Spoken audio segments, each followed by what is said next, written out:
नमस्कार दोस्तों, आज से हम भगवद गीता के 18 अध्याय के 700 श्लोकों को रोज एक एक करके सुनेंगे।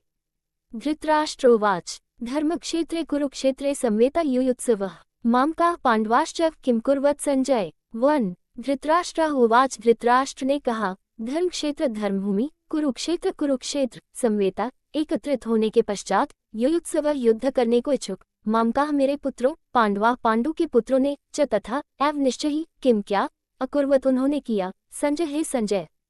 अर्थ धृतराष्ट्र ने कहा, हे संजय, कुरुक्षेत्र की पवित्र भूमि पर युद्ध करने की इच्छा से एकत्रित होने के पश्चात मेरे और पांडु के पुत्रों ने क्या किया। राजा धृतराष्ट्र जन्म से नेत्रहीन होने के अतिरिक्त आध्यात्मिक ज्ञान से भी वंचित था। अपने पुत्रों के प्रति अथाह मोह के कारण वह सत्यपद से वंचित हो गया था और पांडवों के न्यायोचित राज्याधिकार को हड़पना चाहता था। अपने भतीजों पांडव पुत्रों के प्रति उसने जो अन्याय किया था, उसका उसे भलीभांति बोध था। इसी अपराध बोध के कारण वह युद्ध के परिणाम के संबंध में चिंतित था।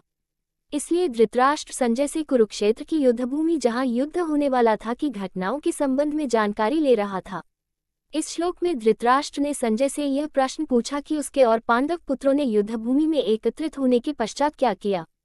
अब यह एकदम स्पष्ट था कि वे युद्धभूमि में केवल युद्ध करने के उद्देश्य के लिए एकत्रित हुए थे।